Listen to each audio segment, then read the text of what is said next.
reunirnos, pero también pedimos la guía del Espíritu Santo, Señor, para entender, para ser avisados, para ser corregidos, para ser instruidos, Señor, en todo lo que tú tengas para nosotros.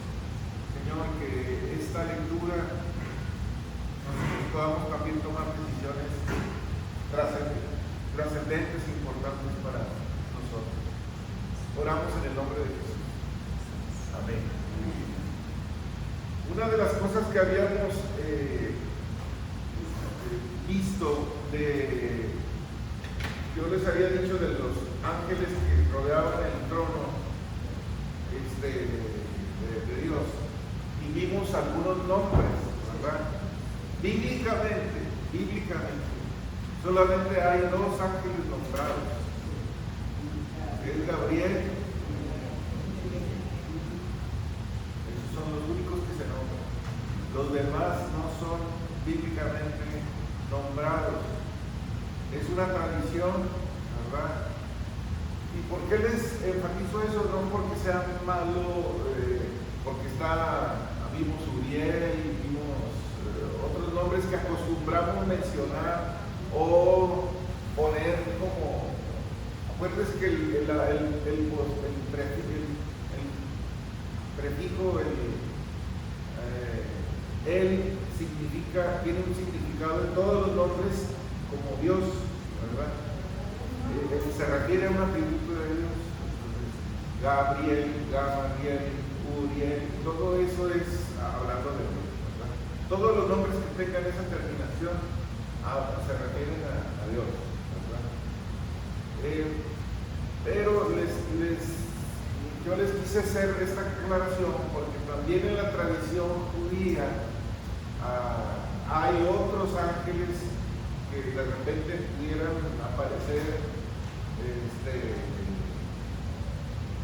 y se me hace muy fantasioso. Entonces, si nosotros queremos enfocarnos en la palabra, solamente 2 ángeles se nombran, ¿verdad?, como reconocidos con sus nombres, que es Gabriel y Miguel. Bueno, un tercer ángel que es Lucifer, ¿verdad?, que se nombra en el Antiguo Testamento como Satanás, ¿verdad?, también se nombra, pero lo fantasioso de no aclarar que no es bíblico es que también en la tradición judía hay otros ángeles. Por ejemplo, hay un ángel que nos llaman Megatron, ¿verdad?, y ya se oye demasiado fantasioso y pues es un ángel y tiene nombramiento y tiene misión. Bíblicamente no dice nada, absolutamente nada, ¿no? Megatron, parece caricatura japonesa, ¿no? Y una pregunta, ¿y esos nombres aparecen en usos y costumbres en algún libro de la? Sí, de la tradición, pues puede ser una tradición oral y escrita de los judíos, ¿verdad? Dentro de la fe judía, de la religión judía, también tienen corrientes teológicas, ¿verdad? Que algunos, desde la época de Jesús, hablan de la resurrección, otros que no creen en la resurrección, pero hablando de la fe judía. Pero nosotros no somos judíos. Bíblicamente, la fe cristiana lo menciona, ¿verdad? Pero a veces, pues, surge, me ha pasado que en alguna clase, oiga, es que Megatron, y dice, ¿quién es? No, es un ángel. ¿Dónde viene, verdad? ¿Dónde dice? No es. Pero bueno, esa es parte de lo que vimos, aunque tradicionalmente hay tradiciones que no son malas, pero no podemos basar nuestra confianza en una tradición. No son malas, ¿no? Por ejemplo, la tradición de celebrar nuestro cumpleaños no es bíblico, ¿verdad? Bueno, pues no es bíblico, pero ¿será algo que no glorifica al Señor? Pues no, ¿verdad? Entonces, hay tradiciones que van acorde a nuestra fe. Hay tradiciones que en realidad son buenas o no son, no son algo que nos advierta, ¿verdad? Algo, ¿no? Otras de las cosas es que hay tradiciones de la iglesia que no son bíblicas, pero glorifican al Señor. Por ejemplo, el Thanksgiving, no, ¿dónde aparece? No, nos dan gracias a Dios, esa es una manera de. Entonces, ¿por qué lo celebramos? Por tradición, pero es una tradición que glorifica al Señor, ¿verdad? Y hay tradiciones que definitivamente tenemos que borrarlas de nuestras costumbres, ¿verdad?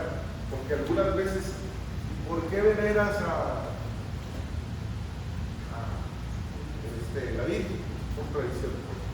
Son tradiciones que, de hecho, al final de este capítulo lo vamos a tener. Lo mismo que los abuelos era que yo me di cuenta como que en este versículo se centraba mucho, ¿verdad? Lo de todo el culto. Y en este va mi pregunta es esta: a veces nosotros podemos leer todo un capítulo, pero a veces en 2 o 3 palabras constantes de ahí del inicio de una lectura está concentrado todo el significado o todo lo que Dios nos quiere decir, ¿verdad? Eso es interesante. Pero, por ejemplo, a mí me llamó mucho la atención en la clase pasada lo que el inicio del capítulo 8 dice así: el séptimo sello, cuando abrió el séptimo sello, se hizo un silencio en el cielo como que media hora, ¿verdad? Entonces, ahí ese silencio lo llevé todo a cabo en una práctica la semana pasada, ¿verdad? De guardar silencio. ¿Y por qué silencio? Porque yo había asistido a un curso donde nos hablaron del silencio, que no tenías que hablar todo el santo día, y que yo voy a llevar a cabo este voto de silencio. ¿Por qué? Porque voy a guardar mi boca y pensar media hora lo que voy a hablar o lo que voy a decir, pero también de lo que voy a escuchar de la otra persona. Y encontré muchas cosas agradables, desagradables, ¿verdad? Entonces, dije yo, si ese silencio que aquí nos está mencionando la Biblia, y lo hizo el Señor, ¿verdad? Para anunciar a los ángeles, y nosotros, y yo lo aplico en mi vida diaria, voy a tener de cierta forma prudencia para lo que voy a hablar y prudencia para lo que voy a escuchar. Y generalmente toda nuestra conversación no es, y le incluye también, ¿verdad? Porque dentro del silencio yo tengo que pensar antes de lo que voy a hablar, o lo que voy a decir, o lo que quiero escuchar. ¿Por qué voy para eso? Porque nosotros si no aplicamos esto en nuestra vida cotidiana, vamos a estar constantemente, yo lo digo conmigo, juzgando, chismeando, hablando de cosas que a lo mejor no tengo referencia de poder platicar de mi familia. A eso se la transmisión. Bueno, es bíblico. El apóstol Pablo dice que nosotros seamos prontos para oír y largos para qué, largos para hallarnos. Entonces, cuando algunas veces nosotros decimos, ay, perdón, no, lo dije sin pensar. Bueno, nadie decimos cosas sin pensar. Solamente que tengamos algún problema, ¿verdad? Pero para poder hablar tenemos que pensar. Más bien la disculpa puede ser, no me di las consecuencias de mis palabras. Esa es una disculpa correcta, ¿verdad? No medí las consecuencias de mis palabras. Fui imprudente en hacerlo. Esa es una buena disculpa cuando hablamos cosas ofensivas pero es una buena práctica, hermano. Es decir, algunas veces creo que el silencio llega a ser una medida muy, muy buena. En este caso, el silencio es como la pauta para un anuncio más fuerte, ¿verdad? Como para resaltar. Musicalmente así es. Musicalmente los silencios son para entrar con un acorde más fuerte. Eso es lo que trata de explicar o tratamos de explicar al principio del capítulo 8. Una pregunta. Sí, hermano. ¿Qué es un voto? ¿Voto? Pues es una promesa, es una decisión, es una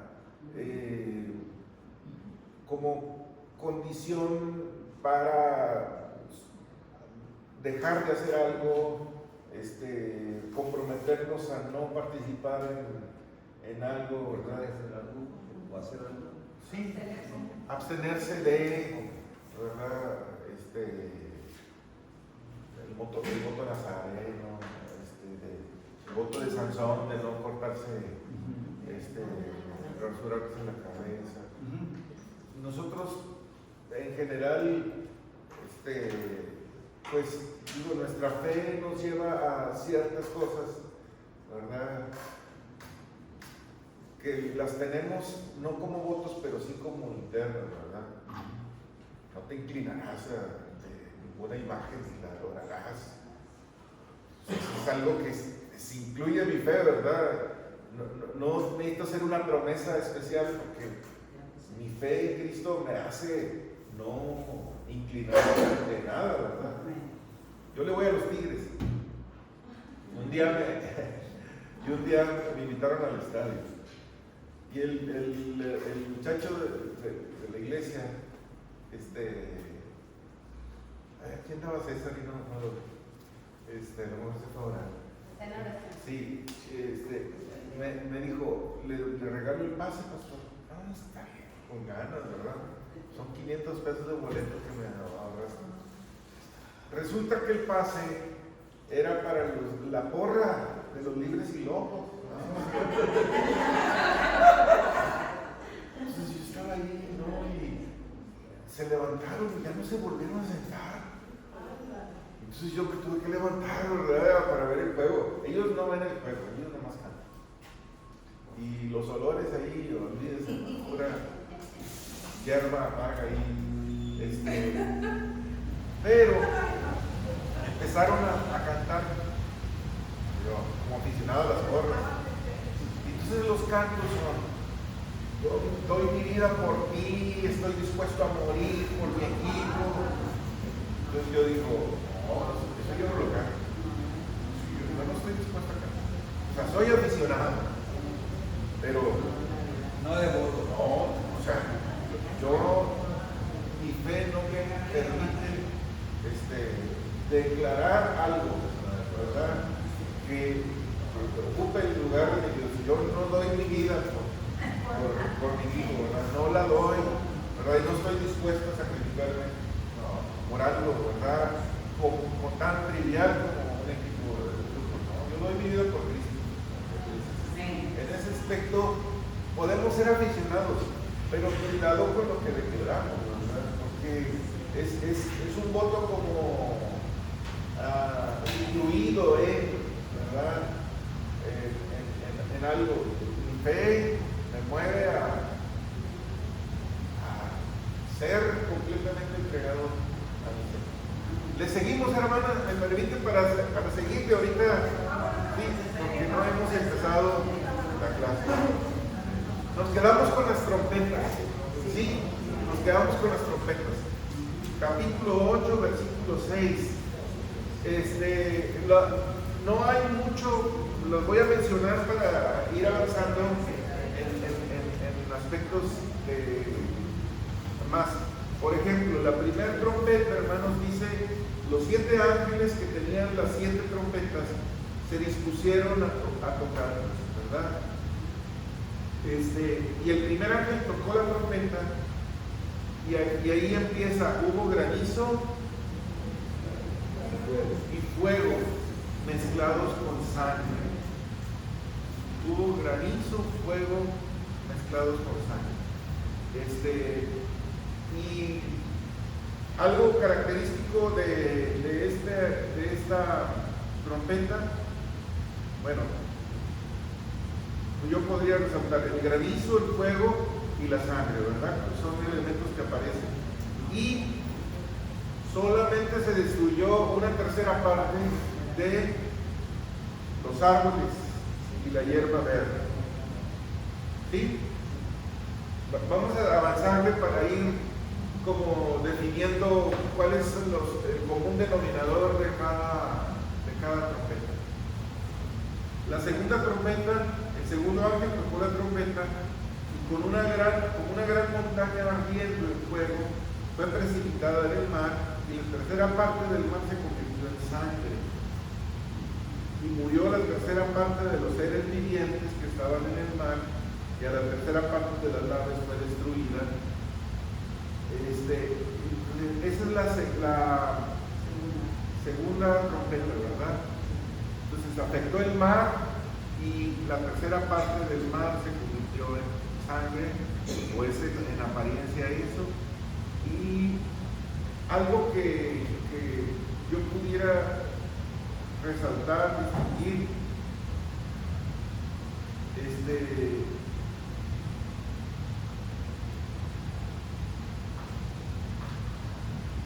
bueno, son juicios, ¿verdad?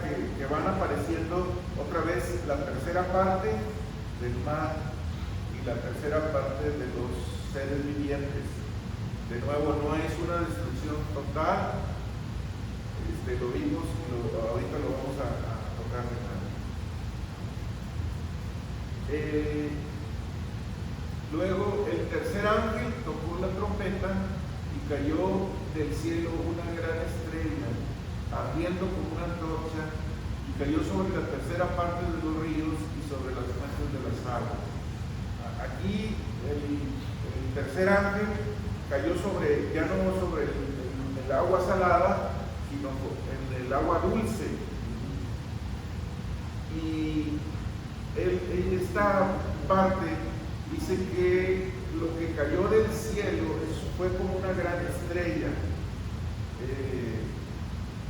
Y aquí es lo que yo resalto, cayó del cielo, o sea que fue enviada del cielo. Es algo que Dios envía cuando hay algún juicio o visitación de parte del Señor en eso.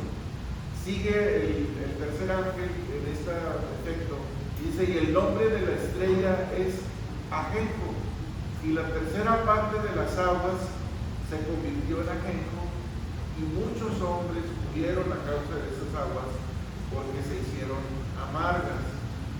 El ajenjo es una planta que es conocida como una planta amarga, y aparte de ser amarga es una planta ponzoñosa. ¿Recuerdan? Ahora, estas trompetas y estos juicios o estas plagas que están cayendo son muy parecidas simbólicamente a las plagas de Egipto, a todas esas plagas de Egipto.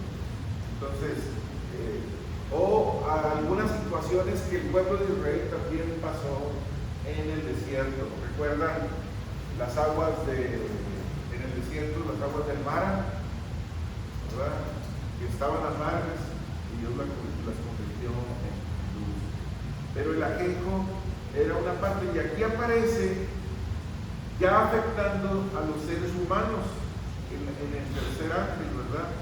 Empieza a aparecer que este juicio ya no es solamente contra la hierba y los árboles, no es contra los seres vivientes del mar y las naves. Ahora el agua dulce en el tercer ángel ahora también es contra algunos hombres y mujeres, ¿verdad? O sea, contra la humanidad. Porque al final del versículo 11, estamos en Apocalipsis 8:11, dice, y muchos hombres murieron a causa de estas aguas porque se hicieron amargas. Pudiera ser, estaban imbebibles o tenían contaminación en alguna parte de ellos. Luego, el cuarto ángel tocó la trompeta y fue herida la tercera parte del sol. Ahora, recuerden cómo vienen, ¿verdad? Hierba y árboles, agua salada y seres vivientes del mar, agua dulce y algunos seres humanos, ¿verdad? No dice la cantidad, pero sí que muchos murieron. Ahora estamos con los astros celestes. El cuarto ángel tocó la trompeta y fue herida la tercera parte del sol y la tercera parte de la luna y la tercera parte de las estrellas, para que se oscureciese la tercera parte de ellos y no hubiese luz en la tercera parte del día y asimismo de la noche.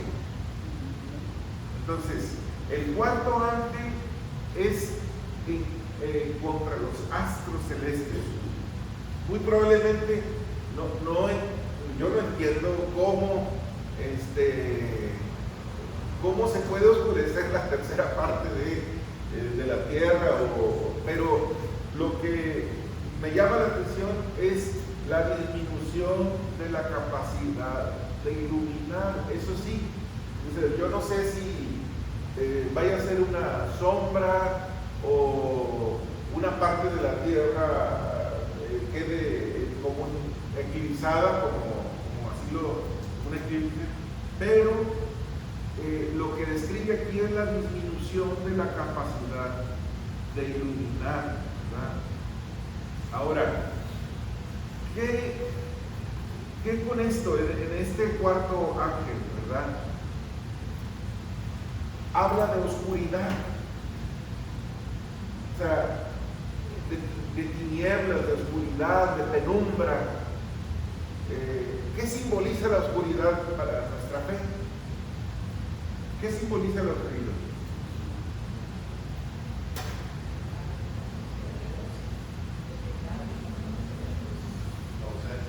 El pecado. ¿Quién? Lo malo, lo satánico. Pedro nos dice que vosotros que en otro tiempo no erais pueblo, ahora sois pueblo de Dios, ¿verdad? Que fuimos llamados de tinieblas a su luz admirable. Entonces, ¿qué representan las tinieblas? ¿Verdad? La maldad, los poderes satánicos mismos, ¿verdad? Entonces las tinieblas son una parte de representación del juicio de Dios y del poder del maligno, ¿verdad? En ese aspecto. Vamos a ver algunos textos para entender un poquito la oscuridad. Amós capítulo 5, versículo 18. Alguien que me ayude a leer Amós 5, 18. Y otra persona que me ayude a leer Joel 2:2. De Amós. Sí, por favor. Dice: hay de los que desean el día de Jehová, ¿para qué creéis? Este día de Jehová será tinieblas, no de noche.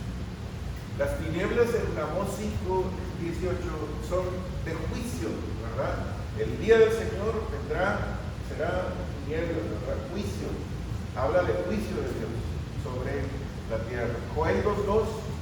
Día de tinieblas y de oscuridad, día de nube y de sombra, como sobre los montes se extiende el alba, y así vendrá un pueblo grande y fuerte. Semejante a él no lo hubo jamás, ni después de él lo habrá en años de muchas generaciones. Otra vez, las tinieblas, el día de tinieblas es un día de juicio, un día de condenación. Las tinieblas representan lo malo y representan el juicio de Dios. El Señor Jesús lo dice y toca una cita de Isaías, y el Señor Jesús lo menciona en Marcos capítulo 13, versículo 24. Marcos 13, 24. Y Mateo 8, 12. Marcos 13, 24. Pero en aquellos días, después de mi tribulación, el sol se oscurecerá y la luna no hará resplandor. Y Mateo 8, 12. Mateo 8, 12. Mas los hijos del reino serán echados a las tinieblas de afuera. Allí será el lloro y el crujir de dientes. Bueno, entonces las tinieblas representan lo malo, ¿verdad? El juicio de Dios, el castigo de Dios. Y esto es lo que el cuarto ángel describe, ¿no? Esta afectación de los astros celestes. Les digo, yo no me puedo imaginar completamente cómo será, ¿verdad?, eclipsado, pero simbólicamente representa el juicio de Dios sobre la humanidad en tinieblas o en penumbras. Hay más, el apóstol Pablo menciona otro, y ahorita mencionamos a Pedro, capítulo 2, versículo 9, cuando habla de que nosotros hemos sido trasladados de las tinieblas a su luz admirable. Ahora, hasta aquí, hermanos, porque el capítulo 8 llega a cuatro ángeles, ¿verdad? 4 trompetas, y hasta aquí hace una pausa, otra vez. No es un silencio completo, porque es un clamor del águila en el versículo 13, los 3 ayes del águila, ¿verdad? Del versículo 13. Pero todos estos juicios que hemos visto no involucran a los creyentes, no son para los creyentes.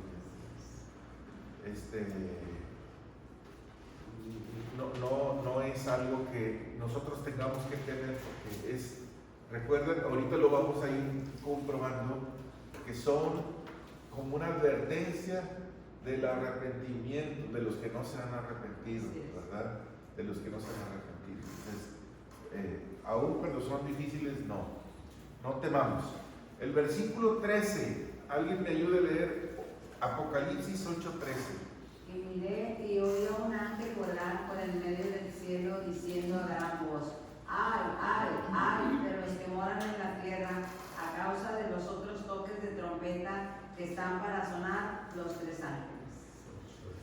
Bueno, entonces aquí hay, vemos 3 ay, y pareciera ser poco importante nuestra expresión y en el lenguaje, ¿verdad? Pero en realidad son 3 lamentos o 3 juicios muy fuertes que vienen. Aquí lo que nos habla es de los ayes del águila. Entonces, los ayes, en otros pasajes también existen los ay, ¿no? Esos lamentos de juicio que muchas veces los profetas declaraban en contra de los pueblos. Ay de aquel que, ay, y es un lamento por el juicio que viene posteriormente, ¿verdad? Lo que nosotros tenemos aquí es una águila, ¿verdad? Que la voz del águila habla de estos 3 juicios. Ahora, si ustedes ven, veníamos con los 7 sellos, ¿verdad? Así empezamos el capítulo 7, los 7 sellos. Y luego el 7º sello parecía que era el final y se abre a 7 trompetas. Y luego vamos en el cuarto, y luego el cuarto nos habla de 4 ayes o ayes, ¿verdad? que están. Así que todavía no llegamos al final de todo, porque se abre esos 3 ayes acerca del águila, ¿verdad? Ahora, el primer aye, o el primer ay, ¿verdad? Empieza muy probablemente con el quinto ángel.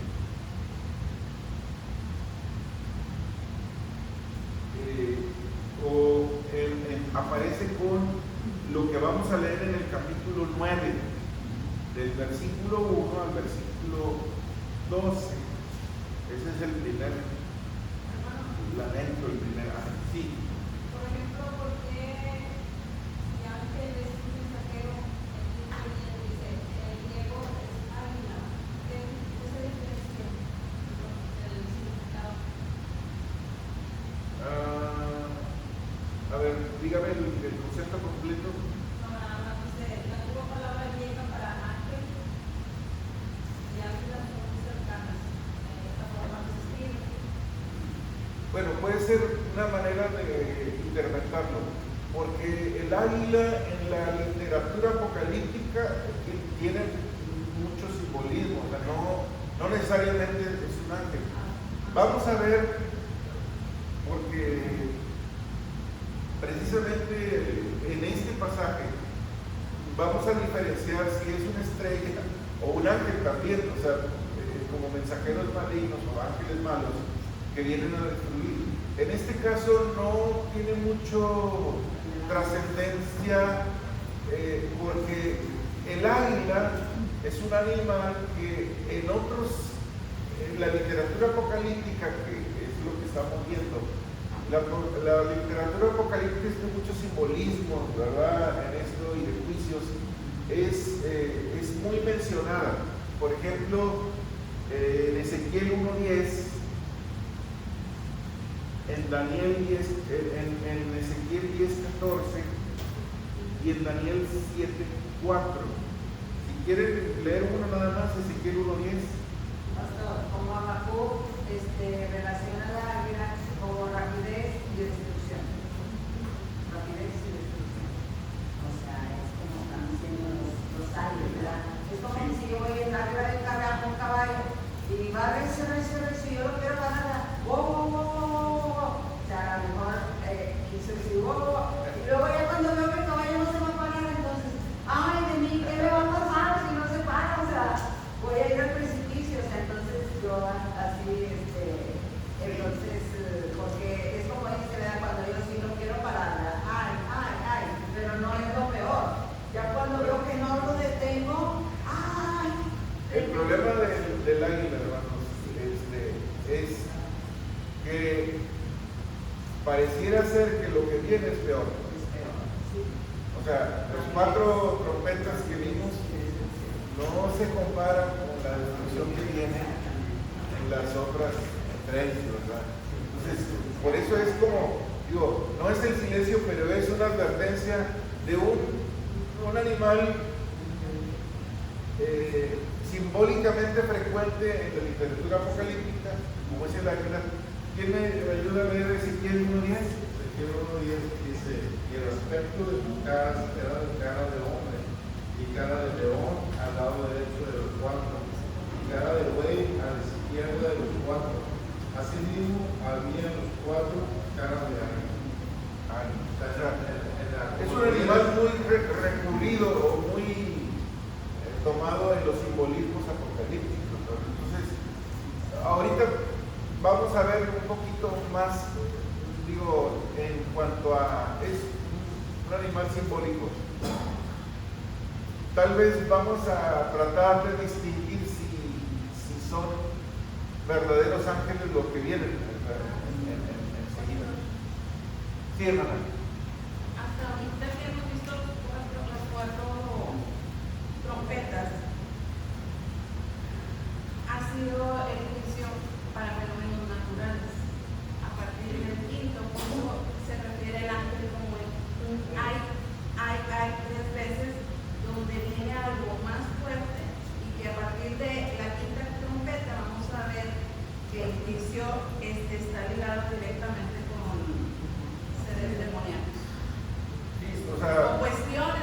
no hemos tocado la humanidad, si se fijan, o sea, nada más la tercera trompeta habla de muerte de ciertos seres humanos, pero no ha ido en contra de la humanidad, ¿verdad? Lo que sigue es peor, o sea, eso es una advertencia. El ay es como decir, viene algo muy grave, y es de nuevo una advertencia. Ahora, la cosa es que vienen, bueno, vamos a leerlo, ¿verdad? El quinto ángel. Alguien que me ayude a leer el quinto ángel con voz fuerte y clara. El quinto ángel tocó la trompeta y vi una estrella que cayó del cielo a la tierra, y se le dio la llave del pozo del abismo. Y abrió el pozo del abismo, y subió humo del pozo como humo de un gran horno. Y se oscureció el sol y el aire por el humo del pozo. Y del humo salieron langostas sobre la tierra, y se les dio poder, como tienen poder los escorpiones de la tierra. Y se les mandó que no dañasen a la hierba de la tierra, ni a cosa verde alguna, ni a ningún árbol, sino solamente a los hombres que no tuviesen el sello de Dios en sus frentes. Y les fue dado no que los matasen, sino que los atormentasen 5 meses. Y su tormento era como tormento de escorpión cuando hiere al hombre. En aquellos días los hombres buscarán la muerte, pero no la hallarán, y ansiarán morir, pero la muerte huirá de ellos. El aspecto de las langostas era semejante a caballos preparados para la guerra. En las cabezas tenían como coronas de oro, sus caras eran como caras humanas, tenían cabello como cabello de mujer, sus dientes eran como de leones, tenían corazas como corazas de hierro, el ruido de sus alas era como el estruendo de muchos carros de caballo, corriendo a la batalla. Tenían colas como de escorpiones y también aguijones, y en sus colas tenían poder para dañar a los hombres durante 5 meses. Y tienen por rey sobre ellos al ángel del abismo, cuyo nombre en hebreo es Abadón y en griego Apolio. El primer ay pasó. He aquí, vienen aún 2 ayes después de esto. Bueno, si ustedes se fijan, entonces ahora lo que estamos viendo son torturas, ¿verdad? Tragedias, daños físicos. Ahora, recuerden, ¿qué se le mandó a hacer a este ángel? Estas langostas, perdón, hacia el hombre. Es solamente al ser humano, ¿verdad? No o sea, los demás se distinguían por el daño a aspectos naturales. Ahora es un tormento temporal, de nuevo, es un tormento temporal, pero es un tormento que se distingue, hermanos, es un tormento que se distingue por ser tan difícil de soportar que dice que los hombres deseaban morir. Ellos pensaban que la muerte sería mucho mejor que el tormento que estaban teniendo. Entonces, en ese aspecto es algo muy difícil, ¿verdad?, de soportar. Tan difícil que la muerte es atractiva para los que estén pasando por eso. Sí. Ahora estamos platicando acerca de ese pasaje, dice que la muerte ya entró en ellos. Y aquí menciona que sus ojos que no están sellados del Señor. Entonces decíamos, Cristo menciona la muerte, y la muerte no tiene potestad contra los que ya somos Cristo. Sellados, pero de y estos están sellados, pero del otro lado. O sea que la muerte ya para que los quiere destruir, ya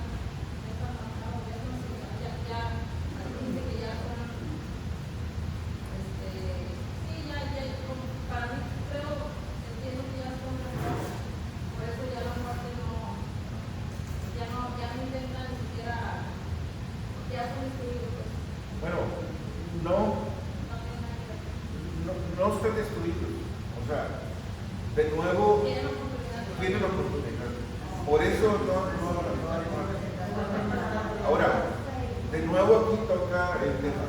No es para los creyentes, ¿verdad? O sea, no son los creyentes, pero todavía no tienen el sello de Dios en su frente. Todavía tienen oportunidad. Sí, todavía tienen oportunidad. Ahorita lo vamos a ver al final del capítulo. Son los que no se han puesto la marca, ¿verdad? Como dice en la Biblia, son los que van a quedar que no son ni de aquí ni de allá. No, pero dice que todavía no tienen el sello de Por eso. Dios. De Dios. Eso estoy diciendo. O sea, no tienen ni O sea, no tienen, los sellados somos nosotros. Sí, El sello de la marca. ellos no tienen el sello de Dios, pero tampoco tienen la voz, el sello, no. No se han arrepentido. No se han arrepentido. Y ahorita lo vamos a ver, pero de nuevo, este tormento es para los que no han creído, para los que no se han arrepentido.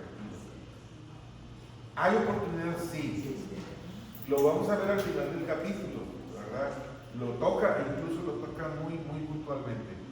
Pero vamos a ir un poquito por partes al principio.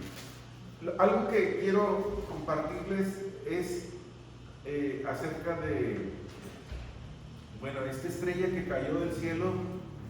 Ahí no sabemos, ¿es una estrella o es un ángel? ¿Verdad? Puede ser que sea algo que, pero viene de Dios, ¿verdad? Viene como un juicio de Dios. Sí, hermano. Sí, aquí en la estrella no se marca como una estrella literal, sino como alguien. Como alguien. Ajá. Sí. Y Juan Porque no ve que va cayendo como lo vimos en el capítulo anterior, sino que ya está estrellado, ya está abajo. Y leí que algunos de los estudios señalan como a Satanás. Es alguien a quien se le da la llave. bueno, No se sabe. bueno, esa es una posibilidad. Es una- Ahora, a lo que voy es que puede ser un ángel bueno o un ángel malo. Ahorita lo vamos a ver en los ángeles del Éufrates, que también están amarrados ahí, ¿verdad? Para destruir. Pero lo que voy, yo creo que es más importante para nosotros entender que la destrucción no la hacen a su arbitrio, o sea, es decir, no lo hacen a su voluntad y a su criterio. Primero es mandado, pero fíjense lo que dice el versículo 3 empieza. A las langostas, que son las que son destruidas, se les dio poder. Se les dio poder. O sea, si son satánicas en este aspecto, no pueden tener nada de que Dios no lo haya dispuesto, ¿verdad? Es decir, no tienen ese permiso, ¿verdad? Pero Dios les dio el poder en este aspecto del versículo 3. Y luego dice el 4, se les mandó que no dañasen a la hierba. ¿Qué estábamos hablando de aquí? De lo que es el ecosistema, o sea, que no se dañase esa parte. Sí, pero hablando de este tema de delegar autoridad, se les limita, ¿verdad? Oye, tú vas a destruir, vas a dañar, pero mira, estos son tus límites, estos son tus límites. Otra cosa, versículo 5, y les fue dado que no los matase. Sino que los atormentasen. O sea, toda esta destrucción puede hacer un ángel. Nosotros creemos que es un ser, que no es una estrella físicamente, pero este ángel de destrucción, que lo menciona como estrella, está limitado a un mandato de Dios, ¿verdad? No pueden hacer algo que se les antoje. Ahora, similitud a la autoridad, Sí, en Isaías 54:19 dice aquí, yo hice al herrero que sopla las ascuas en el fuego y que saca la herramienta para su obra, y yo he creado al destruidor para los. si nosotros recordamos el pasaje cuando hay la visión de Job, el libro de esa visión de Satanás o del adversario que llega con el Señor y le dice, mira mi siervo Job, y dice, pues mira, no me dejas ni tocarlo, le has puesto un cerco de protección sobre su vida, mira, dame chance.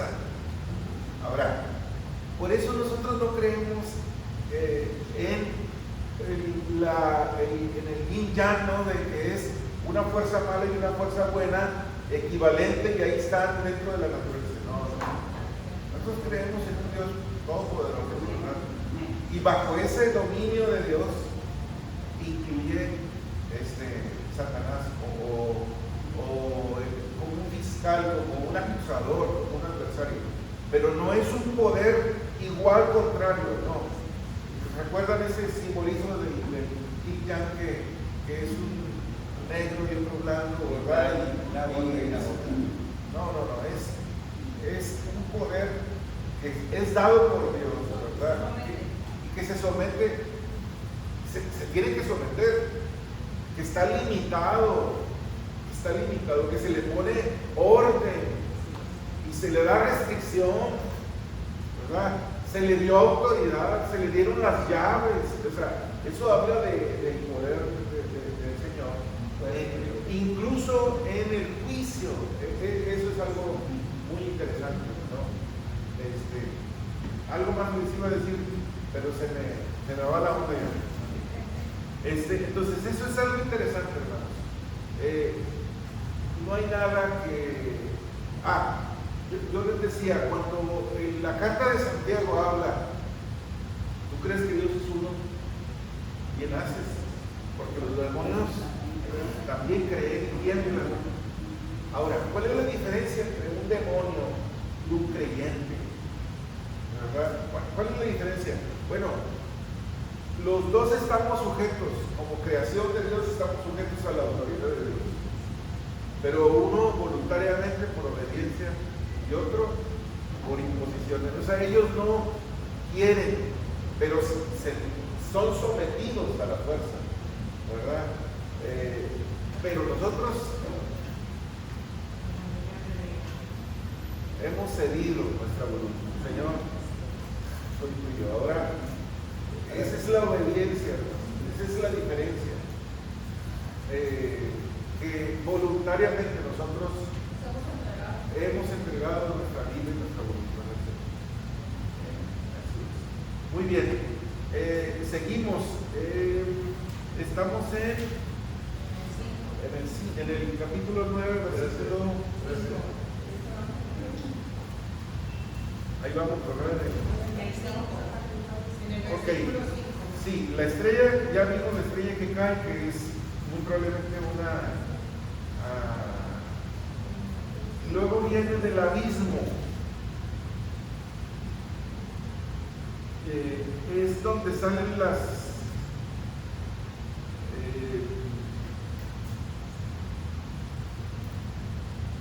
el versículo 2 dice que es del abismo que salen las langostas, estas agentes destructores, ¿verdad? Y de nuevo, así como la oscuridad la veíamos como un agente de juicio, el abismo es nosotros, y la Biblia lo describe como una región, un lugar provisional de Satanás, pero es como el refugio provisional que Satanás tiene y que los demonios tienen, ¿verdad? En el abismo es donde salen los demonios, se van a comentar a la gente. Bueno, en otros aspectos, abismos es semejante, porque recuerden que en muchos pasajes Satanás está viviendo, no en el juicio final de toda la historia, porque él será totalmente quitado todo su poder, pero es el abismo como el centro de operaciones de Satanás y sus demonios, antes de ser destruido completamente. ¿Sí, hermana? El humo que sale a la costa sobre la tierra, esto obviamente no son las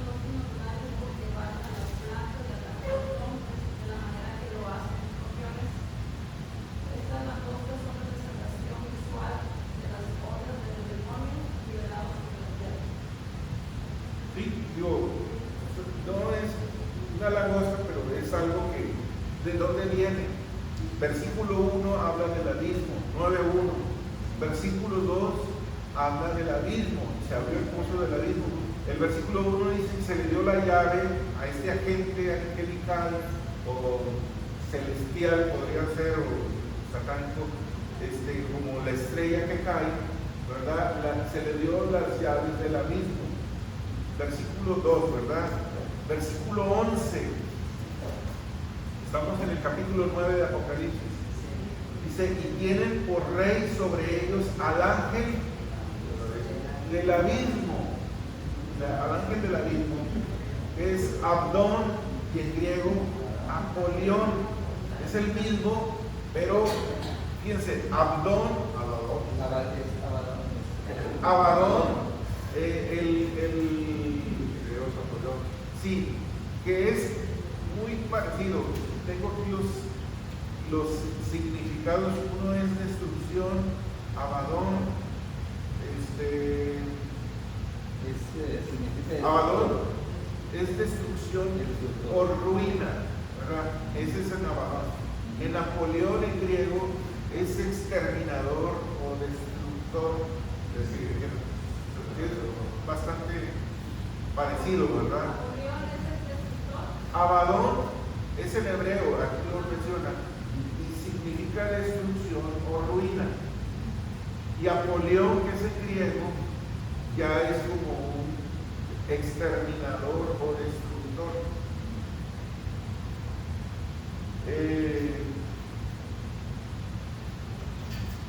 Bueno, estábamos en el abismo. En el 11:7 también viene, en el 11:7 viene, cuando hayan acabado su testimonio, la bestia que sube del abismo hará guerra contra ellos y los vencerá. Capítulo 17, versículo 8, vienen todas estas referencias es en base al abismo. Y la bestia que has visto era y no es, y está para subir del abismo. Entonces, ¿qué es el abismo? Es de las regiones inferiores,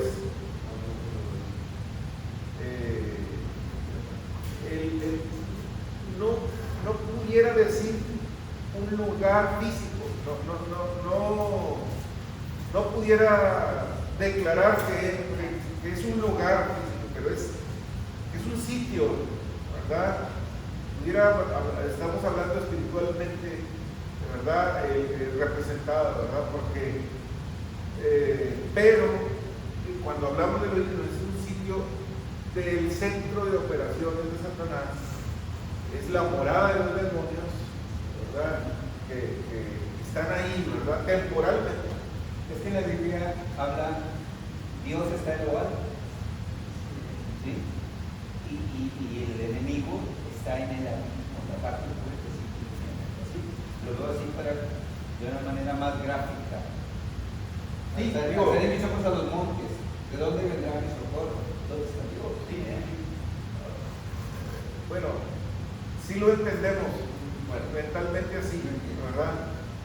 Pero, pues físicamente es lo que no pudiera yo confirmar, ¿verdad? O sea, es decir, que si cavo muy hondo voy a encontrarme el abismo. No, físicamente hablando, ¿verdad?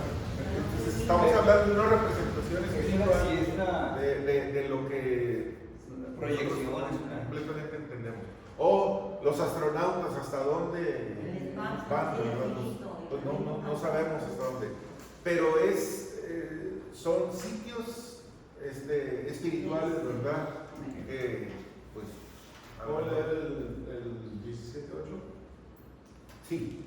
Dice, la bestia que has visto era, y no es, y está para subir del abismo, e ir a perdición, y los moradores de la tierra, aquellos cuyos nombres no están escritos desde la fundación del mundo en el libro de la vida, se asombrarán viendo la bestia que era, y no es, y será. Ahí como que está diciendo como que si lo viste, o no lo viste, o si estuvo o no estuvo, hermanos. ¿Cómo está ahí?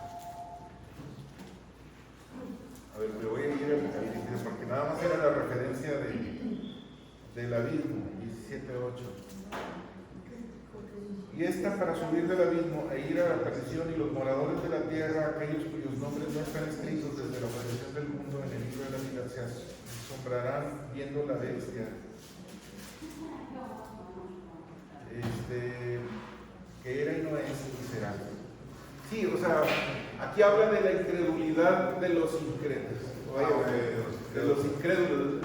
Nunca pensaron, nunca creyeron que la bestia y el juicio existían. Estoy hablando del 17:8, ¿verdad? Sí, así lo entiendo yo. Es como hoy, va, que dice, cuando uno dice, oye, pero bueno, no, es como cuando viene el lobo. No, el mensaje del arca de Noé, ¿no?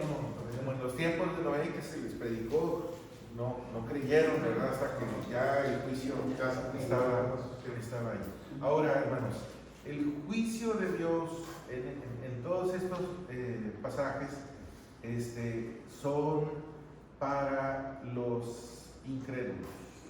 Sigue siendo para los incrédulos. Vamos a ver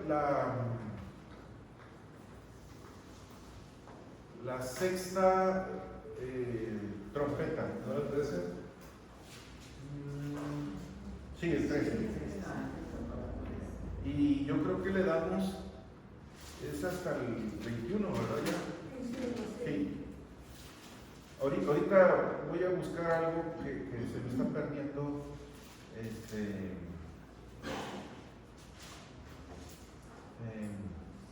Bueno, una de las cosas que las langostas dice que son grandes de tamaño, tienen inteligencia, tienen belleza, tienen cosas diabólicas, veneno diabólico, y les fue dado poder, ¿verdad?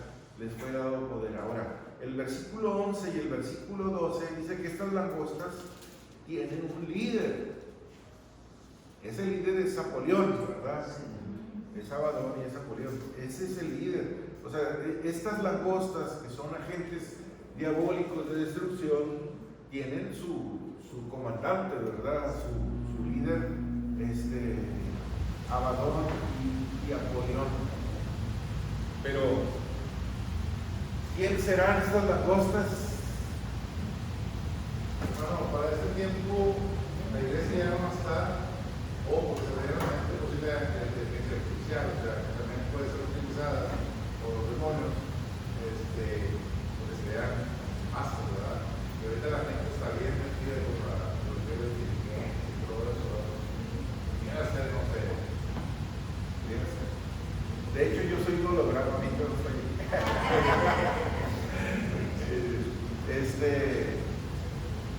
No sé, pudiéramos pensar, pero ¿quiénes son las langostas? Son agentes, son atractivos, tienen inteligencia, serán gobernadores, serán artistas, serán líderes. Hermano, yo una vez un estudio de un hermano que decía que tenía las características que dan helicópteros.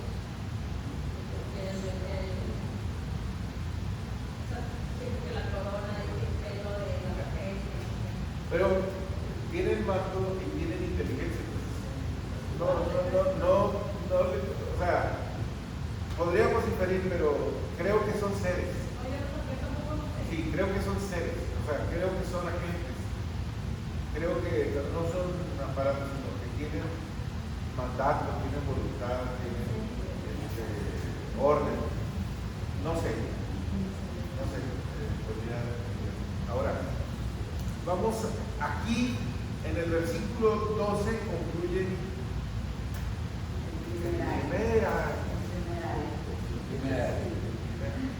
Pastor, pero como a mí me llama mucho la atención que nomás nos atormenta 5 meses.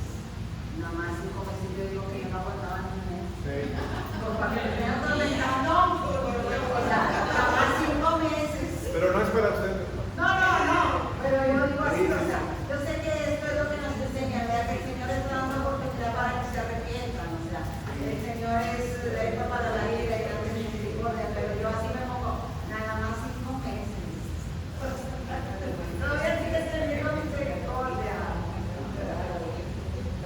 bien, le seguimos con el sexto, el versículo 13. Alguien que me ayude a leer del 13 al 21.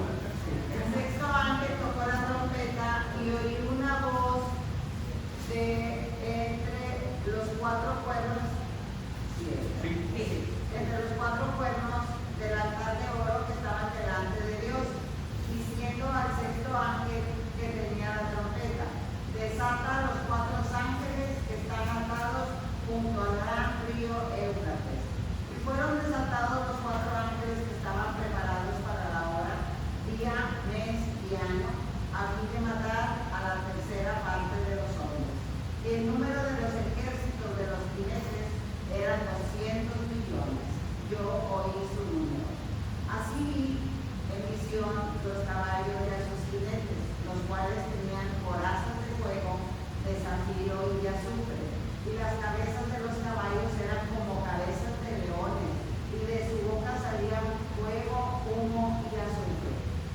Por estas tres plagas fue muerta la tercera parte de los hombres, por el fuego, el humo y el azufre que salían de su boca. Pues el poder de los caballos estaba en su boca y en sus colas, porque sus colas, semejantes a serpientes, tenían cabezas y con ellas dañaban. Y a los otros hombres que no fueron muertos con estas plagas, ni aún así se arrepintieron de las obras de sus manos, ni dejaron de adorar a los demonios y a las imágenes de oro, de plata, de bronce, de piedra y de madera, las cuales no pueden ver, ni oír, ni andar. Y no se arrepintieron de sus homicidios, ni de sus hechicerías, ni de su fornicación, ni de sus hurtos. Bueno, aquí empieza, muy probablemente pudiéramos pensar que es el segundo año. El segundo año. Miren, el primer año está muy delimitado. Empieza en el capítulo 9:1, termina en el versículo 12, ¿verdad? Y ahí literalmente nos dice, aquí termina el primer año. El segundo y el tercero no lo podríamos distinguir, no lo dice. Lo vamos a tener que pensar, ¿verdad? Muy probablemente es el segundo año. El águila, en el versículo 13 del 8, ¿verdad? Nos advierte, ¿verdad? Ese es el juicio del segundo. Ahora, dice que son los cuernos del altar, los cuatro cuernos del altar de oro que estaban delante de Dios. Nosotros la semana pasada vimos que estas oraciones, dice el capítulo 8, versículo 5, y el ángel tomó el incensario y lo llenó del fuego del altar y lo arrojó a la tierra, y hubo truenos y voces y relámpagos y terremotos, ¿verdad? En el 8:3, ante el altar con un incensario de oro que se le dio mucho incienso para añadir a la oración de todos los santos sobre el altar de oro que estaba delante del trono. Y aquí lo vuelve a mencionar. Ahora, los cuatro cuernos es un accesorio que el altar de oro tiene, ¿verdad? Muy probablemente tiene que ver con esas oraciones que son regresadas, ya no como una respuesta, sino como un juicio en contra, lo habíamos mencionado, ¿verdad? Un juicio en contra de la tierra, ¿verdad? A veces pienso que son respuestas de cosas de las cuales hemos pedido, pero bueno, vienen como una respuesta de juicio en contra de los que han actuado de manera equivocada. En la Biblia hay una oración que los salmos nos enseñan, se llaman oraciones o salmos imprecativos. imprecativos.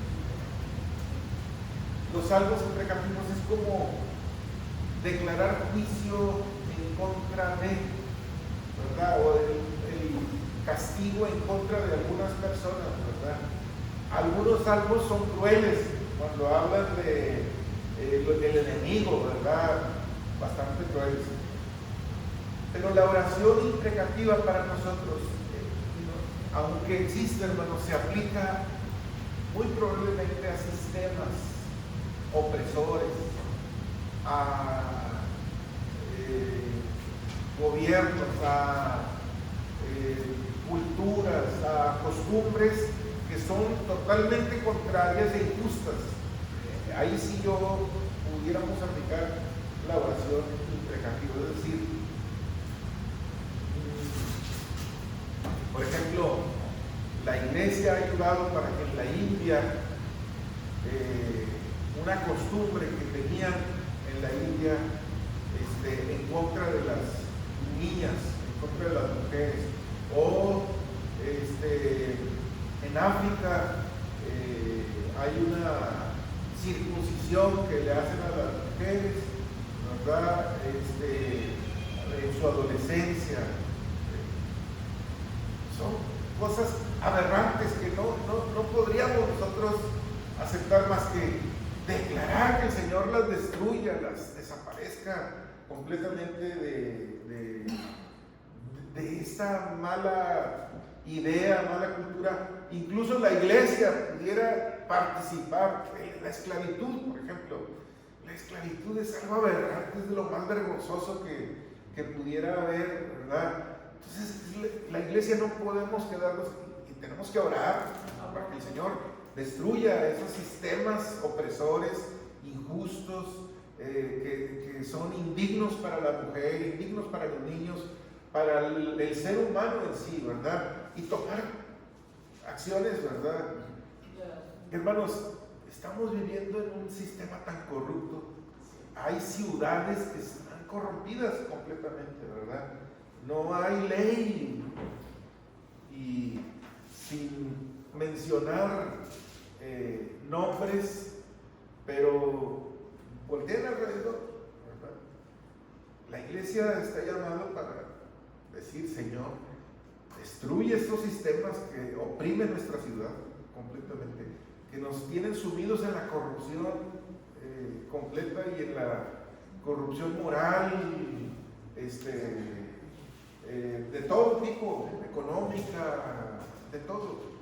Ahí sí nosotros podemos declarar en contra de estos sistemas opresores que destruyen, que oprimen, que hacen indignos a nuestros hijos, a nuestras hijas, a nuestros pueblos, ¿verdad?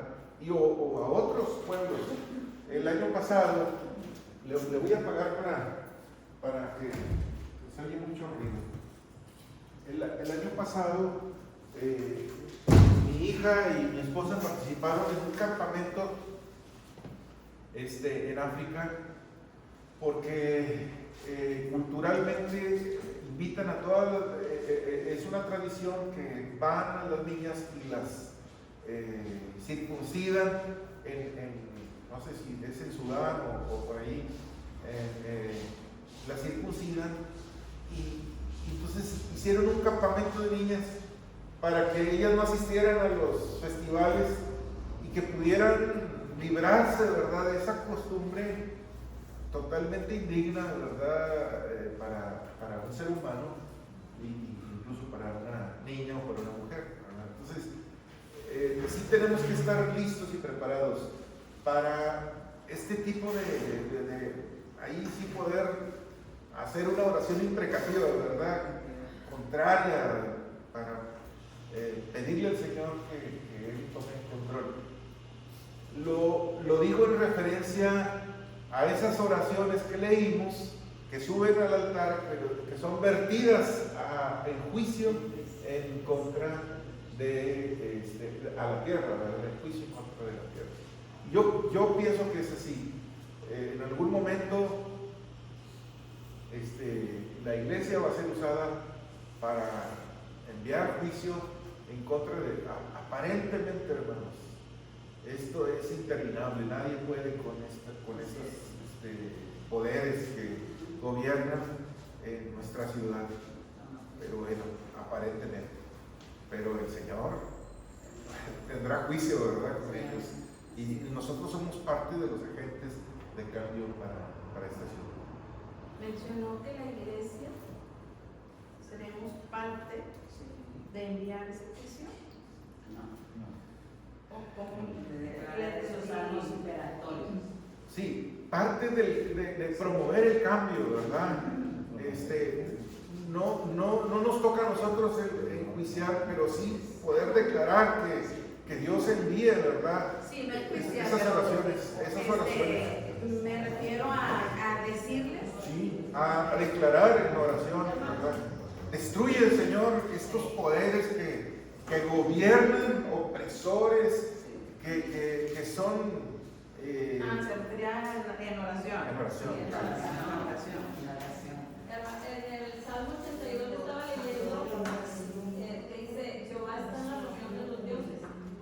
Y luego el estudio lleva de que los dioses realmente son jueces. Entonces Dios, ahí menciona mucho que Dios les da una autoridad. Entonces, ya sean jueces, gobiernos, en el pueblo de Israel, pues los que eran ungidos, sacerdotes, reyes, esos son los que Dios, y les dice ahí que Dios les da que lo que ellos determinen, porque les da toda la autoridad para que ellos determinen. Entonces eran los quienes podían emitir ese tipo a gobiernos, a enemigos que tenían, y por eso decían, Dios, derríbalos y que sus cuerpos sean como estiércol y que no sé qué, ¿verdad? Cosas que aparentemente no. Cosas muy duras. Ajá.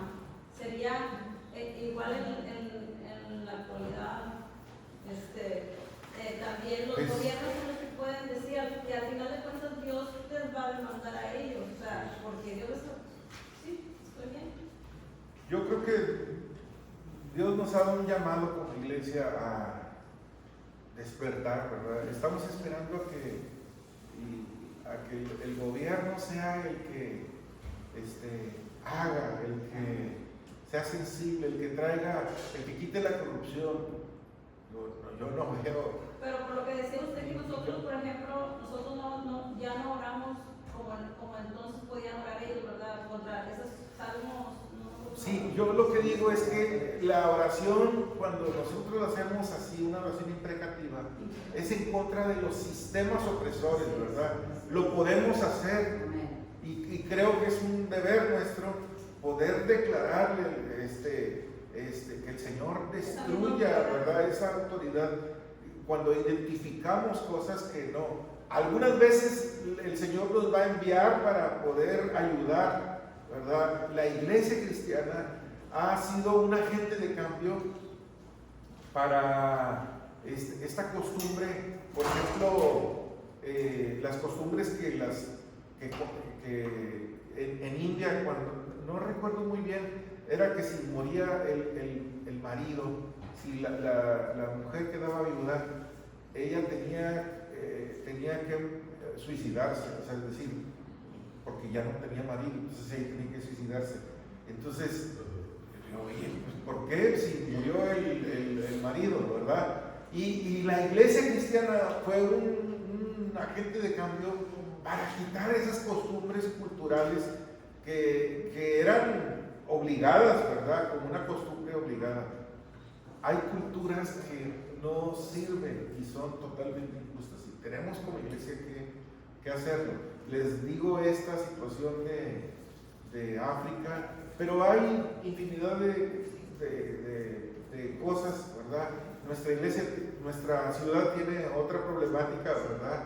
A la cual pues, creo que podemos decir, Señor, toma control de esta situación y derroca al hombre fuerte, ¿verdad?, que gobierna en corrupción y en violencia y en muerte esta ciudad, ¿verdad?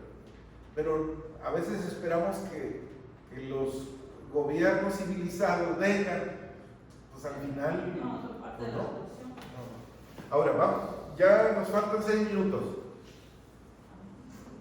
Estos 4 ángeles que están en el versículo 14, dice, desata los 4 ángeles que están atados junto al río Éufrates. Son malignos.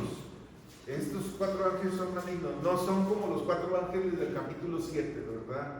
Estos son malignos y son, fíjense, el río Éufrates era la frontera entre el pueblo de Israel y los enemigos. El río Éufrates era la frontera entre Israel y Asiria y Israel y otros enemigos invasores que tenían.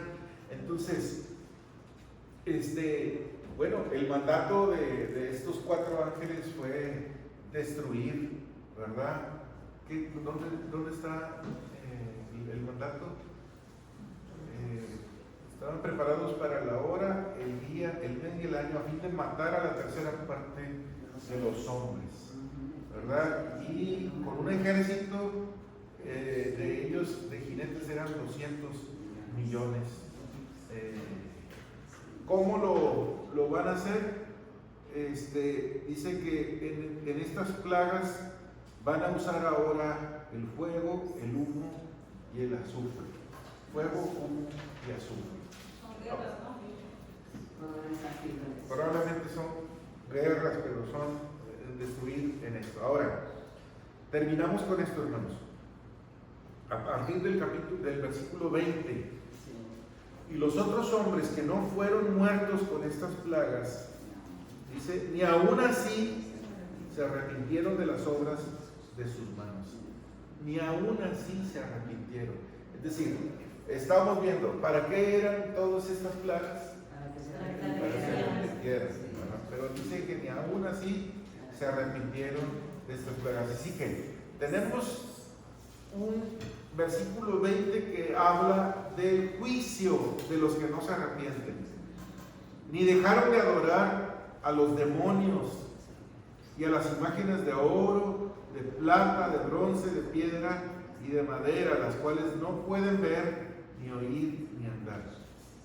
Algo interesante aquí, hermanos, es que Juan en este capítulo dice que no adoras a imágenes, sino a demonios en realidad. Y entonces, digo, ¿en qué están sumidas, nuestra cultura, nuestra gente? En realidad no es una imagen, sino es un demonio al cual está detrás de todo eso. Ahora, aquí se deslinda. Dentro de los pecados, fíjense los pecados que describe, hermanos.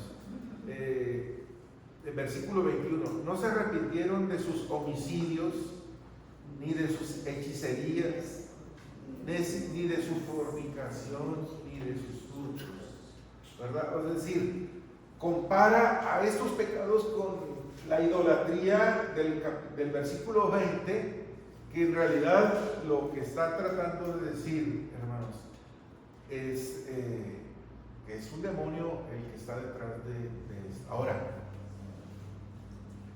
¿qué es lo que mantiene cegada a nuestros pueblos? ¿Por qué no ven la gracia, la misericordia de Dios con claridad? Hay una ceguera espiritual. El principal motivo de la ceguera espiritual es la idolatría. La idolatría nos hace cegarnos de toda la gracia y la misericordia del Señor. Es decir, sorprendentemente, la idolatría no deja ver a la gente el Dios verdadero en el cual Dios les ama. Dice, el salmista dice, tienen ojos, mas no ven, oídos tienen, mas no oyen, orejas tienen, mas no oyen, narices tienen, mas no huelen, y semejantes a ellos son los que los hacen, y todo aquel que confía en ellos. Entonces, aquí toca como un pecado grave la idolatría. Ahora, lo que a mí me llama la atención del versículo 20 es que dice, ni dejaron de adorar a los demonios. ¿Quién va a adorar a los demonios? Bueno, hay quienes evidentemente los adoran, ¿verdad? Ahí está la muerte con la voz ahí y todas las cosas. Pero lo que yo entiendo es que la adoración a ídolos es una adoración demoníaca. En realidad los demonios están detrás porque mantienen una ceguera espiritual a la gente. Pastor, leí que las imágenes son nidos, están anidados los demonios dentro, en cada estatua o de cualquier representación. Yo pienso que es la actitud que nos lleva a proclamar algo, adorar algo, a rendirnos algo, es decir, no estamos conscientes de lo que nuestra adoración espiritual se la dediquemos a algo, ¿verdad? A alguien que en realidad no es un pedazo de yeso, tal vez así lo veamos, pero espiritualmente, de nuevo, lo que vimos el domingo acerca de la fe, dice que las cosas que no se ven, bueno, esas son las cosas que no se ven. Tal vez no sea el nido ahí, no es espiritualmente lo que hacemos. Es como si yo, el ejemplo que les digo del estadio de los Tigres, es decir, pues a lo mejor no está el demonio ahí, pero yo no quiero declarar espiritualmente algo en mi vida, ¿verdad? Porque mi adoración es completamente para sí, hermano. Por ejemplo, en la Biblia del Diario Vivir, cada vez que habla así de la idolatría, siempre lo traduce como que a tiempos actuales, bueno, no actuales o regiones, porque por ejemplo en los pueblos, sobre todo en el sur, sí son muy dados a la idolatría. Acá puede decir que sí, y lo vemos como los que idolatran a la Virgen. Pero por ejemplo, los cristianos o los que no adoran a ninguna Virgen ni ídolo ni nada de eso, dice ahí en el Diario Vivir, puede ser traducido al dinero, a la inteligencia artificial, a la ciencia, o sea, a otras cosas que también corremos el peligro que nos desvíen de la dependencia de Dios. Por ejemplo, todo queremos solucionar con el dinero y hacer quitar el depender de Dios o idolatrar tu trabajo o otras cosas que también se vuelven idolatría. Sí, podría ser, a lo mejor no un acto religioso, espiritual, pero una manera equivocada de poner nuestra confianza. Nosotros pudiéramos pensar en amuletos, en fetiches. Un día llegué a una iglesia y la niña de mi hermana estaba muy necia. Bárrela con el Salmo 23 y con la Biblia. Una hermana, ¿no?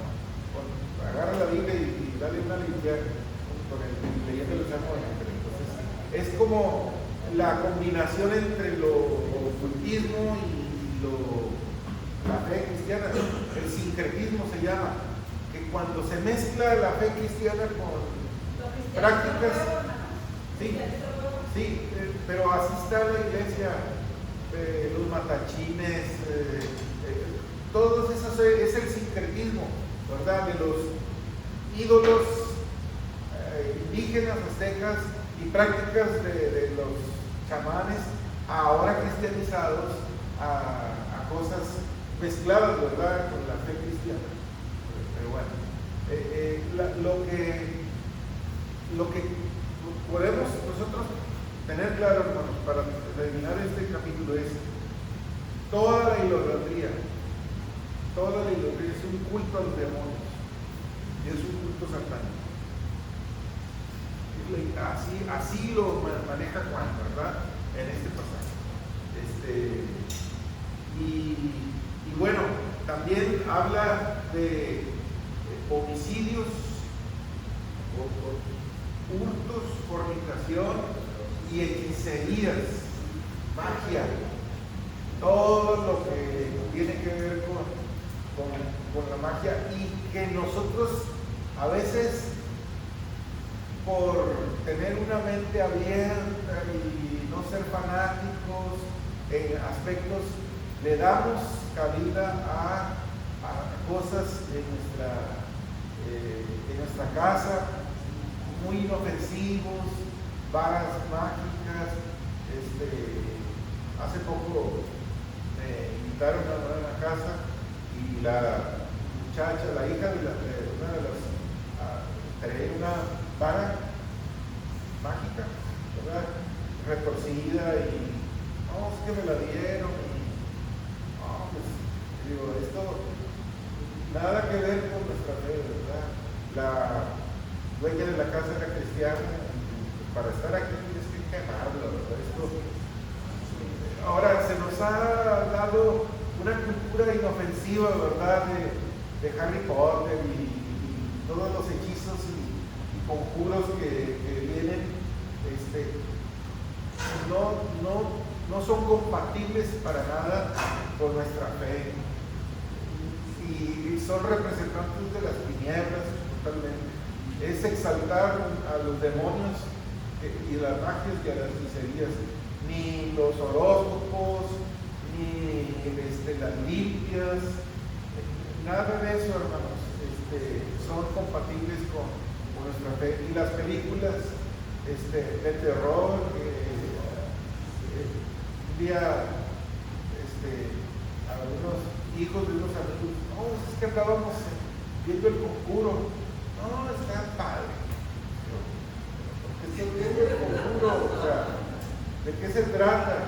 No, o sea, es como que es inofensivo. Digo, pero ¿cómo rindes un reconocimiento a una práctica demoníaca? Es decir, estás como entreteniéndote, divirtiéndote con algo total, o sea, no está disfrazado, es totalmente demoníaco, ¿verdad? ¿Para qué la ouija y cosas que aparentemente son inofensivas, así nos las vende Satanás, pero es totalmente demoníaco? ¿Cuál es mi relación entre la luz y las tinieblas? No puedo hacerlo, ¿verdad? No puedo. Hermano, quiero decir un poquito de lo que dice de los estadios, ¿verdad? Al parecer los estadios juegan un papel importante en lo que es de la espiritualidad, porque en aquellos tiempos de las muertes de los cristianos de los estadios, pues era prácticamente un estadio, ¿verdad? Y ahora la gente se gozaba y todo eso. Y también tiene mucho que ver con la cuestión de la energía. Entonces, no sé si has escuchado que algunos comentaristas dicen el santuario, vamos al santuario de la América, o sea, ya también sin querer, o sea, están participando de esas partes. Es un ritual, y es energía, obviamente, ¿verdad? Nosotros somos energía. Entonces, al momento de gritar y todo eso, pues esa energía es también. Tiene algo mucho que ver con eso. Yo también lo voy a hablar. Me gusta el fútbol. Tiene que ver con la pasión, pero es una pasión en algunos desmedida completamente, que puedes aborrecer a los que no le vas a tu equipo, puedes ofender, matar, ¿verdad? El odio ahí. Como odiar. Semillas de maldad. Ahora, no tiene más de malo ir, pero hay muchos aspectos. Está el aspecto en otro lado de la logia masónica, por ejemplo. No, es cultural, es el nivel intelectual, es académico. Pues bueno, es un área paralela a mi fe, ¿verdad? Que los compromisos, los votos y los rituales, hablo por los votos, no porque el hermano lo mencione como masón, no tiene nada que ver con mi fe, ¿verdad? Es votos a las logias, a la hermandad, al gran arquitecto. Tengo a Jesucristo, ¿verdad? Entonces, hay cosas que creo que aparentemente nos las han dado como inofensivas, pero mi convicción tiene que llevarme a otra. Simplemente los celulares, pastor, pura bobería, pura hechicería, puras cosas. Están al alcance de todos, ¿verdad? Vamos a dar gracias, hermanos, y a orar en esta mañana. Señor, muchas gracias, hermanos, por tu palabra. Hoy, gracias por la advertencia que tu Espíritu nos ha dado. Hoy queremos prepararnos, queremos pensar en las cosas que vamos a decidir. Señor, que tú nos hagas fieles, hombres y mujeres fieles, que seamos fieles hasta la muerte, Señor, y dispuestos a ser fieles a ti en todo. Oramos en el nombre de Jesús. Amén. Próximo miércoles, hermanos, capítulo 10.